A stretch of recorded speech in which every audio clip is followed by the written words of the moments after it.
તો કોંગ્રેસે પોતાના ઉમેદવારને સાચવવા માટે તૈયારી મિશન અજ્ઞાત શરૂ કરી છે। ત્યારે સુરતમાં કોંગ્રેસના ઉમેદવારોના ફોર્મ રદ થતા પક્ષને મોટો ફટકો પડ્યો। ચૂંટણી જંગમાં ફોર્મ પરત ખેંચવાની અંતિમ મુદત 15 એપ્રિલ છે। ત્યારે સુરતમાં ભૂતકાળના નિલેશ કુંભાણી જેવા કિસ્સાઓનું પુનરાવર્તન ન થાય તે માટે કોંગ્રેસ સતર્ક બની।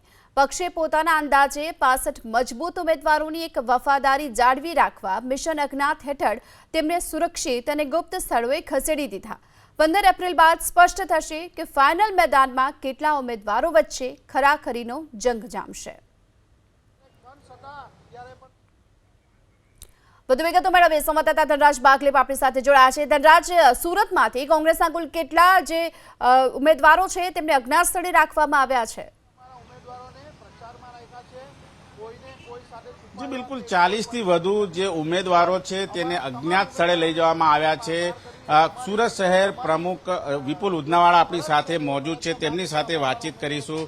વિપુલભાઈ, કેમ અજ્ઞાત સ્થળે લઈ જવામાં આવ્યા?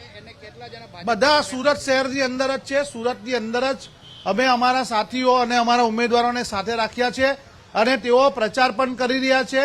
અને જે રીતે લોકતંત્રનો દુરુપયોગ થઈ રહ્યો છે, સત્તામાં આવી કેટલાક ફાકા ફોજદારો જે રીતે સરકારમાં બેસી પોલીસનો દુરુપયોગ કરી અને એ પોલીસવાળાઓ પણ બીજેપીનો હાથો બની અને અમારા ઉમેદવારોને હેરાન કરી રહ્યા છે, તેઓને ફોન કરાવી રહ્યા છે, તેઓની સામે અમે અમારા ઉમેદવારને રક્ષણ આપી રહ્યા છે।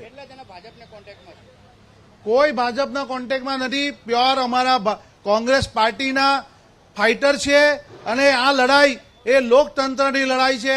આ લોકતંત્રની લડાઈની અંદર કોઈ બલિદાન આપવાનું હશે તો એ બલિદાન પણ આપવા તૈયાર છું, પણ અમે જ્યાં સુધી અમારું લોહીનું ટીપું છેલ્લું રહેશે ત્યાં સુધી આ તકવાદીઓને, આ ભ્રષ્ટાચારીઓ સામે અમે લડતા રહેશું અને એ મોરચા ઉપર અમે અટંગ કરી ઉભા રહીને ફાઇટિંગ આપશું। આ લોકતંત્રને પ્રજાના મત બચાવવાની લડાઈ છે, પ્રજાની હિત માટેની લડાઈ છે અને એ લડાઈ કોંગ્રેસ અંગ્રેજો સામે પણ લડતી હતી ને આ લોકો સામે પણ લડશે।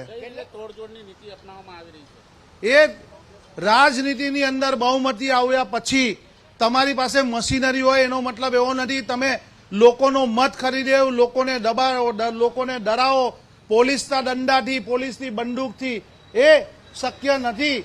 કંઈ પણ હોય, પણ અમે કોંગ્રેસ પાર્ટી નથી અંગ્રેજોના દંડાથી ડર્યા કે નથી પોલીસના તે વખતની એની ટોપોથી ડર્યા। અમે જ્યારે બલિદાન આપવાની વાત આવે છે ત્યારે કોંગ્રેસ પાર્ટી પહેલી હોય છે અને આ લોકતંત્રની લડાઈમાં અમે લડતા રહેશું।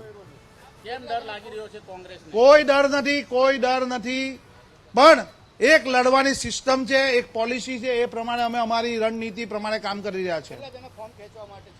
કોઈ ફોર્મ ખેંચવાના નથી, કોઈ કઈ પણ જાતની અમે કોઈથી ડરતા નથી, પણ અમારી જે રણનીતિ છે એ રણનીતિ મુજબ અમે આગળ વધી રહ્યા છીએ। કઈ રીતે ભૂતકાળમાં ડર હતો, કઈ રીતનો કાંડ થયો હતો ભૂતકાળમાં?